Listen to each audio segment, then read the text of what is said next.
بسم اللہ الرحمن الرحیم۔ السلام علیکم دوستوں، میں Reet Saleem, welcome to my YouTube channel Novel Orchard. کیسے ہیں آپ سب لوگ؟ جی تو گائز، آج ہم نے ریڈ کرنا ہے، نیو ناول سٹارٹ کرنا ہے۔ تو اس سے پہلے اگر آپ نے میرے چینل کو سبسکرائب نہیں کیا تو سبسکرائب کر لیں، ساتھ میں بیل آئیکن بھی پریس کر لیں تاکہ آنے والی ویڈیو آپ کو ملتی رہے۔ ویڈیو کو لائک، شیئر، کمنٹ کرنا مت بھولیں۔ اور مجھے امید ہے، پہلے تو میں آپ لوگوں کی بہت زیادہ شکر گزار ہوں کہ آپ نے میرے لیے وہ کیا ہاں، آپ نے میرے پچھلے سلار والے ناول پہ بہت اچھا رسپانس دیا، تو میرے لیے آپ لوگوں کا اتنا پیار ہی کافی ہوتا ہے۔ میرا یہ نہیں ہوتا کہ آپ لوگوں کو 8 10 ہزار 50 ہزار ویوز لے کے آئے، مجھے بس یہی ہوتا ہے کہ یار اچھا رسپانس ہے، اچھے کمنٹس ہیں، کوئی 1000 سے اوپر ویوز چلے جائیں، میں بڑی خوش ہوتی ہوں۔ میں تھوڑے میں خوش ہونے والی بندی ہوں، تو آپ لوگوں نے مجھے اتنا دیا تو مجھے اس چیز کی بڑی خوشی ہے، اور مجھے امید ہے کہ انشاءاللہ آپ لوگ اس ناول کے اوپر بھی اچھا رسپانس دیں گے، کیونکہ نو ڈاؤٹ مجھے یہ والا ناول بھی بڑا پسند ہے۔ یہ فیملی بیسڈ ناول ہے اور کزن بیسڈ ہے، اور اس کے بعد سیکنڈ میریج بھی ہے، تو باقی آگے جا کے تمہیں پتہ لگے گا۔ لیکن یہ میرا بہت زیادہ فیوریٹ ہے، اسپیشلی اس میں جو ڈیول بردرز ہیں جڑوا، وہ مجھے بڑے پسند ہے، تو ان کی شرارتیں۔ تو باقی ابھی دیکھتے ہیں آپ کو یہ ناول کیسا لگتا ہے۔ تو پہلے تو میں آپ لوگوں کو یہ کہوں گی کہ آپ لوگوں نے جو میرے لیے وہ دیا، مجھے اچھا رسپانس دیا نا پچھلے ناول کے اوپر، تو اس کے لیے آپ لوگوں کو میں نے کل ایک چھوٹو سا ناول پوسٹ کیا تھا، وہ میں نے آپ لوگوں کے لیے گفٹ کے طور پہ تھا، ٹھیک ہے؟ تو وہ میری طرف سے آپ لوگوں کے لیے نہیں، صبح پوسٹ کیا ہے، صبح آج پوسٹ کیا ہے، تو وہ میری طرف سے آپ سب ان لوگوں کے لیے گفٹ، چھوٹا بڑا نہ کہنا کیونکہ وہ تھا ہی اتنا سا، تو وہ میری طرف سے آپ لوگوں کے لیے تحفہ کہ آپ لوگوں نے پچھلے ناول پہ اچھا رسپانس دیا، اس پہ اچھا رسپانس دیں گے تو آپ لوگوں کو اس طرح کے اچھے گفٹس ملتے رہیں گے بیچ میں، ٹھیک ہے؟ تو ابھی چلتے ہیں ناول کی طرف۔ ہوا سر آتی ہوئی اس کے کندھے سے چادر کو سرکا گئی تھی، اس کے ماتھے پر بل پڑ چکے تھے۔ اس نے الجھ کر اپنی چادر پھر سے سنبھالی۔ وہ فیصل آباد کا ایک بس اسٹاپ تھا، پھاند کے لوگ اور پھاند کی بولیاں۔ وہ آہستہ قدم اٹھاتی اس طرف چلی ہے جہاں لوگ ویگن کا انتظار کرتے تھے۔ رش بہت تھا اور ویگنوں کی حسب معمول ہڑتال تھی۔ وہ ایک طرف سمٹ کر کھڑی ہوگی۔ موسم نارمل تھا، مگر ایسا بھی خوشگوار نہ تھا کہ گھنٹوں کھڑا ہوا جا سکتا۔ اس نے ہاتھ میں اٹھایا ہوا بیگ، جس میں کچھ کپڑے اور کاغذات کے علاوہ کچھ نہ تھا، اپنے دائیں طرف نیچے رکھتی اور ادھر ادھر دیکھنے لگی۔ ویگن کا کہیں نام و نشان بھی نہیں آ رہا تھا نظر۔ سڑک پر گاڑیاں رواں دواں تھیں، لوگ اپنے اپنے معمول کے مطابق معمول کے کام نپٹانے گھروں سے نکلے ہوئے تھے۔ ہر ایک کے انداز میں پھرتی تھی، اگر ایک سکون سے کھڑی تھی تو وہی تھی۔ وہ فرصت سے سب کا جائزہ لے رہی تھی، بہت بہادر تو نہ تھی، مگر اکیلی سفر کرنے کی عادت ہو چکی تھی۔ یہاں سفر سے مراد صرف اردو والا سفر ہی نہیں بلکہ انگلش والا سفر بھی ہے۔ اس کا بچپن تھا یا نوجوانی، سب سفر میں گزرا تھا۔ اب جوانی تھی تو وہ بھی ایک گھر سے دوسرے گھر تک کے سفر میں تھی، اور یہی ایک بیگ جسے اس نے کئی دفعہ بدل جانے والے محلے کے کسی موچی سے ٹھیک کروایا، میں وہی ضرورت کے چند کپڑے اور ہر دفعہ کے چکر میں بڑھ جانے والا ضروری اور غیر ضروری کاغذات کا بوجھ ہوتا تھا۔ اس نے ہلکے گلابی رنگ کی لمبی قمیض پہن رکھی تھی جو ٹخنوں کو چھوتی تھی، ایک سفید بہت کھلا ٹراؤزر جو کہ چلتے ہوئے سے کئی بار گرانے کا سبب بنتا تھا۔ سر پر ایک ہلکے بھورے رنگ کی چادر اوڑھ رکھی تھی جو ہوا کے چلتے سے بار بار سرک کر اس کے سر اور کندھوں سے ڈھلک جاتی۔ وہ یوں ہی ہمیشہ کی طرح خاموش مگر جانچتی نظروں سے اطراف کا جائزہ لیتی رہی۔ کوئی ماں اپنے ڈھیر سارے بچوں کو اکٹھا کرتے ہوئے سمجھا رہی تھی کہ ویگن میں جلدی سے گھس کر جگہ کیسے بنانی ہے، تو کوئی باپ اپنی شادی شدہ بیٹی کو نواسوں سمیت بٹھانے آیا ہوا تھا۔ کہیں نو بیاہتا جوڑا باتوں میں مگن تھا تو کہیں جاب پر جانے اور واپس آنے والوں کا رش لگا تھا۔ ایک شور سا تھا جو پورے ماحول پر طاری تھا۔ ماں نے کھچا کھچ بھری ہوئی ویگن آئی اور اندر بیٹھے ہوئے لوگوں کے باہر آنے کا انتظار کیے بغیر سب اندر گھسنے کو بےتاب ہوئے۔ وہ سب کے بیٹھ جانے اور جھگڑے کے شور کی خاموش سی اپنی جگہ پر کھڑی دیکھ رہی تھی۔ ایک آدمی آگے بڑھا اور اس تک آیا۔ بی بی سائیول جانا ہے؟ او، سائیول آ رہی ہے؟ وہ اس کا بیگ اٹھاتے ہوئے بولا۔ خدا جانے وہ پوچھ رہا تھا، بتا رہا تھا، مگر اسے ایک سواری کے کم ہونے کا اتنا دکھ تھا کہ وہ جلد از جلد ایک سواری کی سیٹ پر کرنا چاہتا تھا۔ نہیں، اس نے غصے سے اپنا بیگ اس کے ہاتھ سے کھینچا اور ذرا پرے ہو کر کھڑی ہو گئی۔ نہیں آنا تھا نا ساڑھے سائیول۔ بی بی کہاں جانا؟ جلدی چلو، پھر نہیں آنی ویگن، یہ آخری پھیرا ہے بس۔ وہ کندھے پر اپنا صافہ ٹھیک کرتا بولا۔ ایک طرف سے اپنا پتہ پھینکا کہ سواری راضی ہو جائے، اور سواری واقعی راضی ہو بھی گئی۔ آخر کو کہہ رہی تھی کب تک کھڑی رہتی؟ مجھے 547 جانا ہے۔ وہ فیصل آباد سے ذرا آگے۔ اس نے اپنا بیگ ایک ہاتھ سے دوسرے ہاتھ میں شفٹ کرتے ہوئے ایک گاؤں کا نام بتایا۔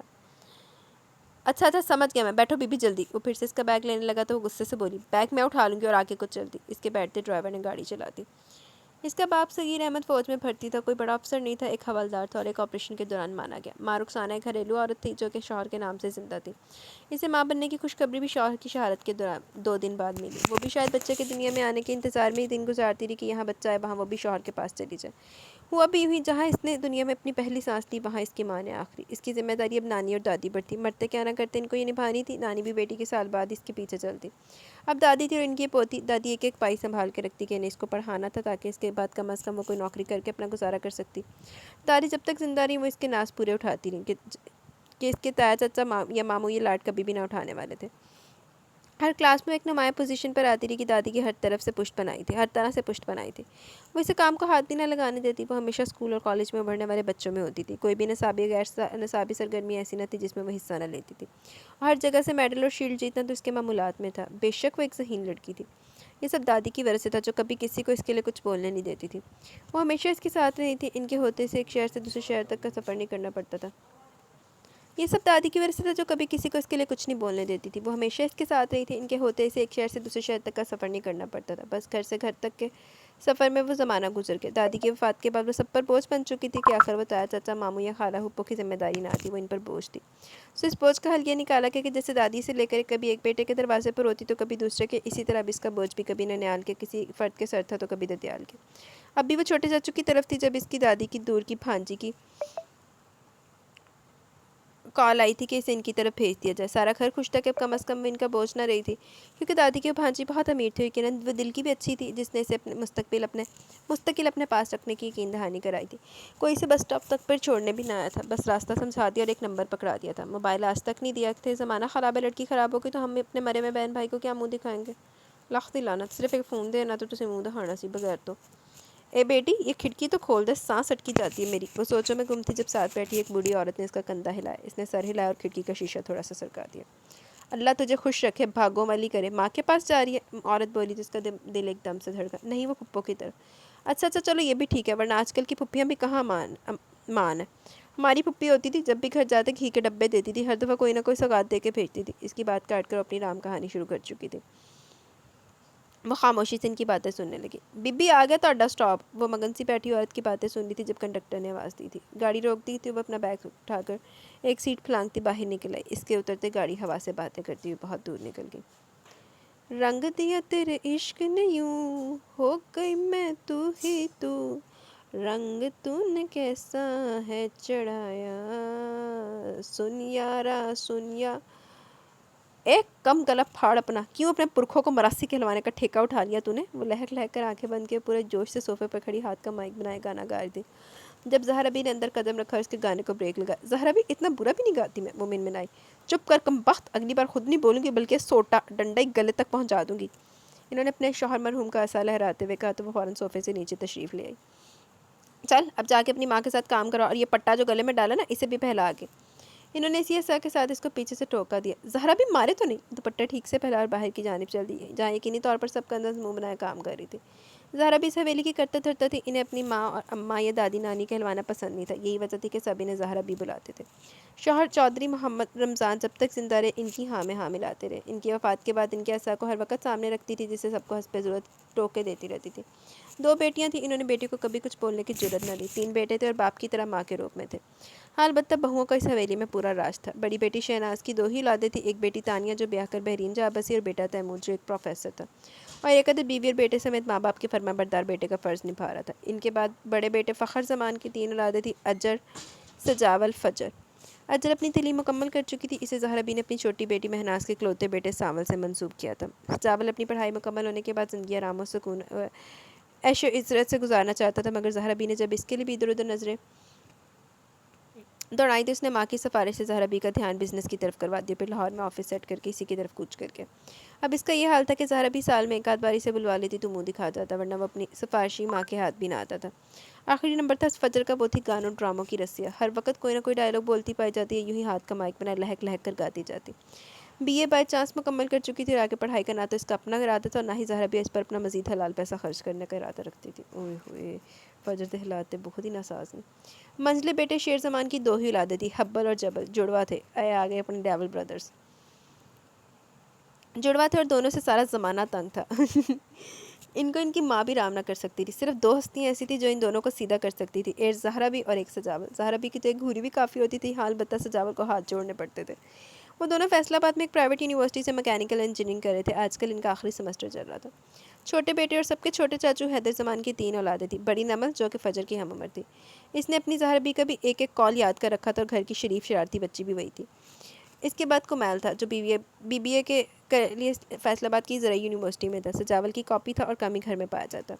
اس نے گھر میں رہنے سے بہتر ہاسٹل میں رہنا پسند کیا۔ سیر سپاٹا کا شوقین تھا، سو گھر میں تو کیا ہاسٹل میں بھی کم ہی دکھتا تھا۔ اس کے بعد خاندان کی سب سے چھوٹی بیٹی تھی منال، سب کی جاسوسی کرنے والی، بدلے بھی اپنے مطلب کی چیزیں حاصل کرنے والی۔ انٹر کری تھی، خاندان میں سب سے محنتی بچی بھی وہی تھی۔ بڑوں میں فتنی کے نام سے مشہور تھی، اور یہ نام زہرا بی کا دیا ہوا تھا، جبکہ باقی پلٹن میں وہ RT یعنی ریڈ تھیٹا کے نام سے تھی۔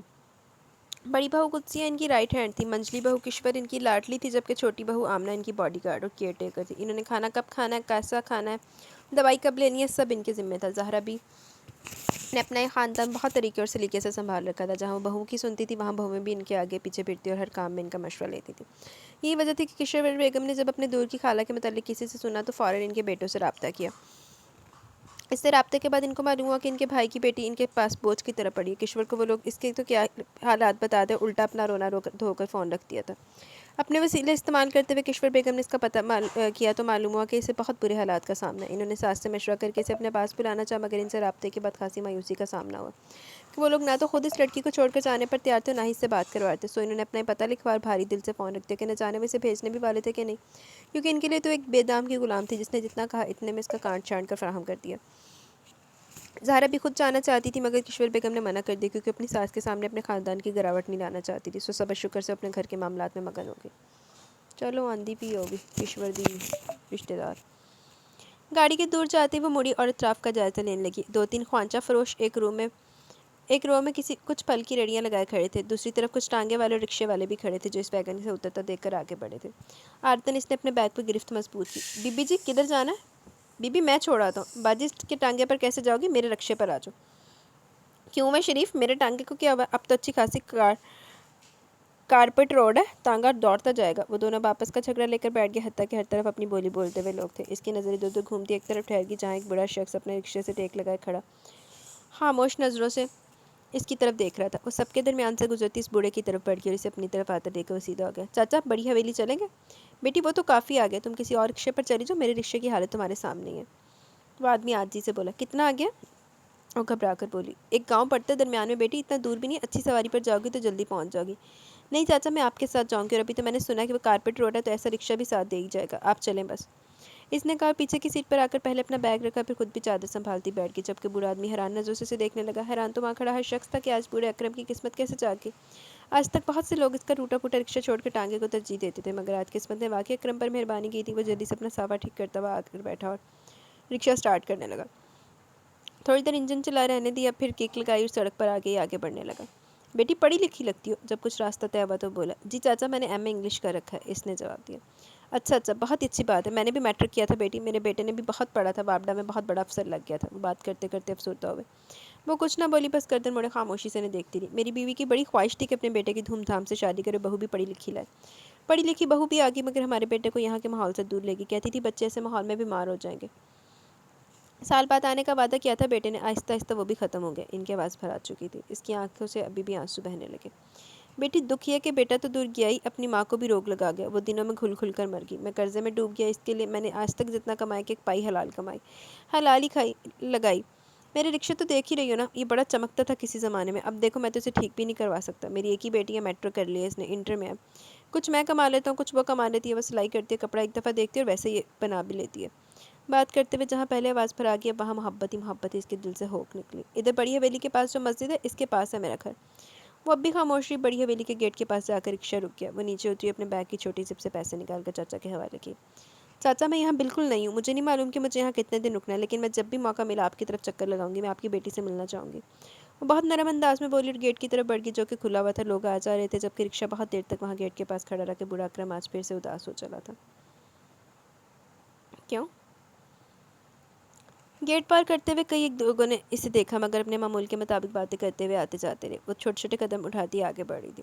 وہ جدید طرز پر بنائی گئی ایک وسیع حویلی تھی، باہر سے دیکھنے پر وہ شہر کا ایک پرتعیش کھلا سا گھر ہی لگتا تھا۔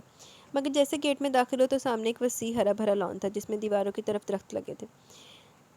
کیاریوں میں انواع اقسام کے پھول تھے جنہیں وہ پہلی بار دیکھ رہی تھی۔ سو گلابی چنبیلی کے علاوہ وہ کسی بھی پھول کو پہچان نہ پائی۔ لان کے درمیان کھلی سی روش بنائی گئی تھی جس پر آہستہ آہستہ قدم اٹھاتی جا رہی تھی۔ سامنے موجود حویلی اس رخ پر بنائی گئی تھی کہ ارد گرد دو دیواریں تھیں جن میں ہر ایک دیوار پر ایک کھلی سی بالکنی تھی جس سے ایک کھلے ہوئے سبز رنگ کی بیل نیچے تک پوری دیوار کا احاطہ کیے ہوئے تھی۔ یوں لگتا کہ دیوار اس بیل کی بنائی گئی ہو۔ اسے ان دیواروں کو دیکھ کر ایک ٹھنڈک کا احساس ہوا۔ حویلی کے سامنے کا دروازہ گولائی میں تھا اور بہت ہی عمدہ لکڑی سے بنایا گیا تھا، شہد کی مکھیوں کے چھتے سے مشابہ جالی دار۔ اس وقت وہ دروازہ کھلا ہوا تھا۔ بی بی جی، کس سے ملنا جی آپ کو؟ وہ جو اندر کی طرف بڑھنے لگی تھی اس آواز پر گردن موڑ کر اس عورت کو دیکھنے لگی جس نے اسے مخاطب کرتے ہوئے اس کا کندھا ہلایا تھا۔ چادر جو بار بار ڈھلکتی تھی اب بھی ڈھلکنے کو تھی۔ مجھے کشور پھپھو سے ملنا، ادھر ہی ہوتی ہے نا وہ اپنی چادر کندھے پر ٹھیک کرتی ہوئی بولی۔ ہاں جی، آپ میرے ساتھ آؤ جی۔ وہ عورت اسے لیے اندر کی طرف بڑھ گئی۔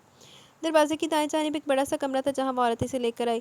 اندر داخل ہوتے اس عورت نے ساری لائٹس آن کر دی جس کی وجہ سے سارا کمرہ ایک دم جگمگا کے کمرے کی دیواروں پر آف وائٹ پینٹ کیا ہوا تھا، جبکہ ایک دیوار پر دیوار کی مگر بہت خوبصورت سادہ سے ٹیپنگ کلر کے پردے تھے جو اس وقت بندھے ہوئے تھے۔ یہ پردے ایک سنہری جالے دار بہت دلکش سے گولڈن فریم میں سیٹ تھے۔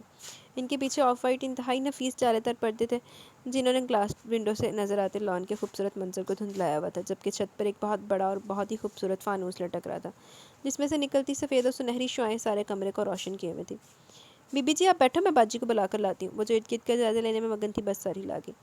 جب وہ عورت باہر کی طرف چلی گئی تو وہ سامنے موجود ایک صوفے پر بیٹھ گئی۔ صوفہ بہت آرام دہ اور نرم تھا، بیٹھنے پر محسوس ہوتا جیسے ہوا میں بیٹھے ہوں۔ اس نے بیگ نیچے فرش پر رکھ دیا۔ کمرے کے ایک طرف صوفے پڑے تھے اور دوسری طرف ایک میز تھا جس کے گرد کچھ رسیاں رکھی ہوئی تھی۔ ان دو حصوں کے درمیان میں شیشے کی لڑیاں لگائی گئی تھی جو ان کو الگ حصہ بناتی تھی۔ صوفے آف وائٹ رنگ کے تھے جبکہ ان پر پڑے کشن ٹپنگ تھے۔ ان صوفوں کے درمیان میں ایک چوکور اور بہت ہی نرم سا قالین تھا۔ قالین کے بالکل درمیان میں میز پڑا تھا جس کا ڈیزائن پردوں پر لگے جالی دار فریم کے ڈیزائن سا تھا۔ اس پر ایک بہت ہی نفیس قسم کا گلدان پڑا تھا۔ ہر دو صوفوں کے درمیان میں ایک چھوٹا میز رکھا گیا تھا جس پر چھوٹی چھوٹی آف وائٹ لالٹینیں بھی رکھی گئی تھی جس سے ہلکی سفید روشنی پھوٹتی تھی۔ اطراف کا جائزہ لیتے ہوئے اسے ایک بات کا تو اندازہ ہو گیا کہ مکین بہت اعلیٰ ذوق کے مالک تھے۔ یہ حویلی اور اس کا یہ ڈرائنگ روم ان کے اس ذوق کا منہ بولتا ثبوت تھے، اور اسے بات مانتے بنی کہ ایک بار پھر وہ مس فٹ ہونے جا رہی تھی۔ ماحول میں گرماہٹ ہونے کے باوجود اس کے ہاتھ ٹھنڈے تھے۔ ایک گہری پرسوچ سانس اندر کھینچ کر وہ دل کی گھبراہٹ کم کرنے کی صحیح کرنے لگی۔ نی رانی، باجی کشور کدھر ہے؟ وہ عورت تیز تیز قدم اٹھاتی ایک لڑکی کی طرف آئی جو لاؤنج میں پڑے اخروٹ کا ڈھیر اکٹھا کر رہی تھی۔ لے، مجھے کیا پتا ماسی، میں تو اپنے کام سے نظر بھی نہیں اٹھاتی، رانی نامی لڑکی نے برا سا منہ بناتے ہوئے جواب دیا۔ نی بس نی، معاف کر دے، اب نہیں پوچھتی تجھ سے۔ وہ عورت اپنے ماتھے پر ہاتھ مارتی بھی آگے بڑھ گئی جبکہ رانی دوبارہ مگن ہو چکی تھی۔ وہ کھلا سا ٹی وی لاؤنج تھا جس میں بائیں طرف صوفے ایک دائرے میں سیٹ کیے گئے تھے۔ ان کے سامنے ٹی وی ٹرالی پڑی تھی اور نیچے قالین بچھا تھا جبکہ دائیں طرف اخروٹ کا وہ ڈھیر پڑا تھا جسے رانی اکٹھا کرنے میں مگن تھی۔ اس لاؤنج سے کئی ایک دروازے نکلتے تھے۔ دائیں طرف ایک دروازہ تھا جو کہ ظاہر ابھی کے کمرے کا تھا۔ اسی دروازے کے ساتھ ایک کھلی سی گلی بنی ہوئی تھی جسے سب کوریڈور کہتے تھے۔ اس کوریڈور میں بھی مختلف کمرے بنے ہوئے تھے۔ صوفوں کے ایک طرف دروازہ اس حویلی کے پچھلے حصے کی طرف کھلتا جبکہ اس دروازے کے بالکل شمال میں جو دروازہ تھا وہ حویلی کے باہر کے حصے میں کھلتا تھا۔ شمالی میں حصے میں ایک دروازہ ڈرائنگ روم میں کھلتا تھا۔ لاؤنج میں صوفے کے بالکل بائیں طرف کچن بنا تھا جہاں وہ عورت بڑبڑاتی ہوئی مڑ گئی۔ باجی کشور، وہ تواڈے نال کوئی بی بی ملنے آئی ہے؟ وہ عورت گہرا سانس لیتی ہوئی جلدی سے بولی جبکہ چولہے کے سامنے کھڑی کشور بیگم ماتھے پر سوچ کی لکیریں لیے مڑی۔ مجھ سے کون ملنے آ سکتا ہے؟ تم نے نام پوچھا کیا حاجہ؟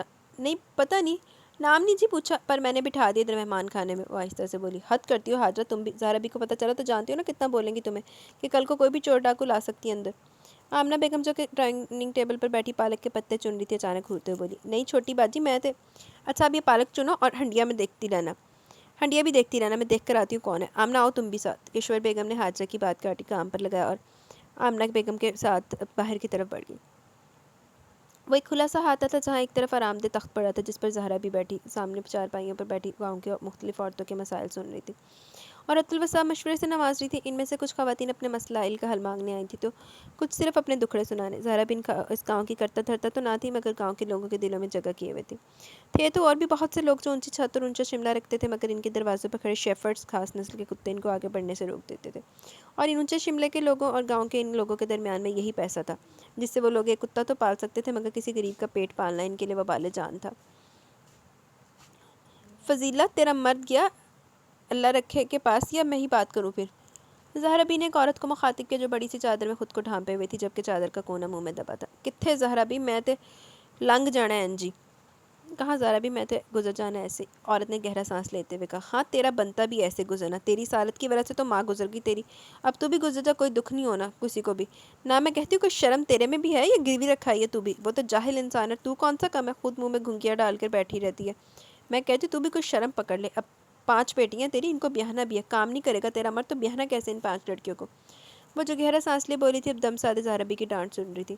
نہیں میں کہتی ہوں اب کون سا سانپ سونگ گیا, یہ ممتاز بھی کیڑا کم ہے, عادت اس کی بھی تیرے والی ہے, نہ بیٹا ہاتھ میں نہ مرد, پر وقت پر نہیں بولنا, آ کر دوجیوں کے کان میں اپنا راز ڈالی جانا, پر نکمیوں نے کرنا کچھ نہیں ہے. زہرا بھی اس وقت پوری گرج چمک سے سب پر حاوی تھی, اور مجال تھی جو کوئی آگے سے کچھ بولنے کی ہمت کر جاتا, سب کو ڈانٹ بھی پوری سننی ہوتی تھی, اور آ کر مسائل بھی ان کے پاس ہی بیان کرنے ہوتے تھے. ان کی ڈانٹ میں بھی سب کا بھلا تھا, یہی وجہ تھی کہ سب دم سادے بیٹھے تھے. زہرا بھی نے ان سب کو دیکھتے ہوئے پاس پڑا پانی کا گلاس اٹھا گھونٹ گھونٹ کر کے پینے لگی. آج میں تیرے بھرا سے بات کروں گی, جس وقت ملا وہ تیرے مرد سے بات کرے گا آ کر, اور ممتاز تیرے بیٹے کے لیے میں نے بات کی تھی, کچھ دن تک کام کا حساب لگا کر فخر پتری سے وہاں لگا دے گا. انہوں نے گلاس ایک طرف رکھتے ہوئے کہا تو دونوں عورتیں سر جھکاتے ہوئے ہوں ہاں کرنے لگی. زہرا بھی نے اپنا عصا اٹھایا تخت سے نیچے پاؤں رکھے. چلو مڑو گھروں کو, کام کاج بھی کر لیا کرو, ہر وقت رونا ہی روتی رہتی ہو, عورت و نسلوں کی ماں, کم از کم یہ سوچ کر ہی مضبوط ہونا, نہیں تو نسلیں بھی سستی پیدا ہوں گی, اور دوسروں سے زیادہ خود پر بھروسہ کیا کرو. سورج ڈوبنے والا ہے اور مجھے یقین ہے کہ تم بھی آدھی سے زیادہ عوام بے نمازی ہو, اور اللہ کی بندی ہو, قدیس رب کو بھی یاد کر لیا کرو, ایک ہی وجہ نا امید ہونے کی کہ رب کو بھلا بیٹھی ہو تم سب. چلو چلو شاباش, مڑو روٹی ٹکر کرو جا کر. اتنا کہہ کر زہرا بھی عصا کے سہارے آہستہ آہستہ قدم اٹھاتی اندر کے حصے کی طرف بڑھی, جبکہ عورتیں بھی ایک ایک کر کے گھروں کو جانے لگی. وہ گلاس ونڈو سے سارا منظر دیکھتی مسکرا دی. اسے حویلی میں دلچسپی محسوس ہوئی, وہ جو پہلے پہلوں کی گھبراہٹ تھی وہ غائب ہو گئی. وہ یوں مسکراتی ہوئی مڑی جب 2 عورتیں اندر داخل ہوئی. السلام علیکم بیٹا, ان عورتوں میں سے ایک نے کہا, اور اس کی طرف بڑی اور گلے سے لگا لیا. وعلیکم السلام, وہ آہستہ آواز میں بس اتنا ہی کہہ سکی. دوسری عورت بھی مسکرا کر یوں ہی گلے ملی. ابھی کچھ لمحے پہلے کا اعتماد ہوا ہونے لگا. آؤ بیٹا بیٹھتے ہیں. پہلی عورت مسکراتی ہوئی اس لیے صوفوں کی طرف آئی. صوفے پر بیٹھ کر وہ دونوں اب ایک دوسرے کی طرف دیکھ رہی تھی, جبکہ وہ خاموشی سے سر جھکائے ان کی بات شروع کرنے کی منتظر تھے. بیٹا معاف کرنا, پہچان نہیں پائے ہم. اس نے جھٹکے سے سر اٹھایا. اسے اس بات کی تو امید نہیں تھی. حیران نظروں سے وہ ان کو دیکھنے لگی. آنٹی مجھے مبشر چاچو نے بھیجا ہے. میں گنوا ہوں, گنوا صغیر احمد, وہ اٹکتے ہوئے بتانے لگی. او بیٹا میں سمجھ گئی. ان میں سے ایک عورت جوش سے بولتے ہوئے اٹھ کر اس کے پاس آ کر بیٹھ گئی. میں کشور ہوں بیٹا, آپ کی پھپھو. وہ اس کو بہت نرم نظروں سے دیکھتے ہوئے بولی. ان کو سمجھ نہ آیا کہ اس وقت وہ خوش ہو یا خاموش ہے, جبکہ کشور بیگم بہت جوش سے سامنے بیٹھی آمنہ بیگم کو اس کا بتا رہی تھی. یہ میری بھتیجی آمنہ, میں نے زہرا بی سے جس کے متعلق بات کی تھی نا, یہ وہی بچی ہے ماشاء اللہ. دیکھو تو کتنی بڑی ہوگی, مجھے تو اب بھی وہی گنوا یاد ہے چھوٹی سی. وہ بس خاموش نظروں سے انہیں باتیں کرتے ہوئے دیکھ رہی تھی. بیٹا مجھے بتایا نہیں آتے ہوئے, میں خود لینے آ جاتی ہے, کسی کو بھیج ہی دیتی. کیسے آئی ہوگی تم, اتنا راستہ ہے, تانگے پر آئی ہو کیا؟ نہیں رکشے پر, وہ بس اتنا بول پائی. بھابھی میں کھانا لگواتی ہوں اور کمرہ سیٹ کرواتی ہوں, بچے کو زہرا بی سے ملوائیں تب تک. آمنہ بیگم اس کے پاس سے گزرتے ہوئے اس کی طرف جھکی اور اس کا ماتھا چوما اور آگے بڑھ گئی. بیٹا آؤ, میں سب سے تعارف کرواتی ہوں, پھر تم چینج کر لینا. بھوک بھی تو لگی ہوگی نا, آ جاؤ. کشور بیگم اس کا ہاتھ تھامے اٹھی اور دوسرے ہاتھ سے اس کا بیگ اٹھا کر باہر کی طرف چل دی, جبکہ وہ ان کے ساتھ کھینچتی چلی گئی. چلو شکر ہے کہ پروٹوکول تو مل گیا, اگے آ کے بھی بغیرت لوگ نہیں ملے. وہ بہت دیر سے وہاں بیٹھی اس کا انتظار کرتی. آج بہت دن بعد اسے فرصت ملی تھی, مگر وہ ہمیشہ کی طرح آج بھی لیٹ تھا. بار بار موبائل اسکرین آن کر کے ٹائم دیکھتے اور غصے سے موبائل کو میز پر تقریباً پٹک ہی دیتی. ارد گرد ہر طرف شور مچا ہوا تھا, کہیں کوئی پوری فیملی لیے آیا ہوا تھا, تو کہیں کوئی بزنس پارٹی ارینج تھی, کہیں کوئی اپنی روٹھی محبوبہ کو منا رہا تھا, تو کہیں کوئی یونیورسٹی کا گروپ کسی برتھ ڈے پارٹی میں مگن تھا. اگر کوئی منہ اٹھائے بیٹھا تو دیکھ وہی تھی. بیٹا کئی بار آ کر اس سے پوچھ چکا تھا, جس پر وہ چڑ چکی تھی. وہ لاہور کا ایک پیزا اسٹور تھا, ہر کچھ فاصلے پر میز کرسیاں سجائی گئی تھی. دیواروں کے ساتھ کچھ فیملی کیبنز بنائے گئے تھے, جنہیں ضرورت کے تحت سو کالڈ کپلز بھی استعمال کرتے تھے. ویٹرز پھرتی سے اپنا کام نپٹانے میں لگے ہوئے تھے. بیزار سی بیٹھی اطراف کا جائزہ لے رہی تھی. سوری یار, ٹریفک جام تھا, ایکسیڈنٹ ہو گیا تھا کسی بائک کا, پوری روڈ پر گاڑیاں جمع ہو گئی تھی, بس اس لیے دیر ہوگی. وہ اچانک اس کے سامنے اور آتے اپنی صفائی پیش کرنے لگا. ہر بار نیا بہانہ کھڑ لیا کرو بس تم. وہ منہ ٹیڑھا کرتے ہوئے سیدھی ہوئی. ایکسٹریملی سوری یار, میں ٹائم پر ہی نکلا تھا, یہ بالکل قدرتی تھا, میرا کوئی فالٹ نہیں زوئنا. اس نے اپنے کوٹ کا بٹن کھولا اور پینٹ کی جیب سے کچھ تلاشتے ہوئے ادھر ادھر دیکھنے لگا. اب کیا رہ گیا تمہارا, وہ اکتاتے ہوئے بولی. کچھ نہیں. وہ اس کی طرف مڑا اور مسکراتے ہوئے بولا. بیٹھو گے, یوں ہی بھاگ جانا ہے آج بھی.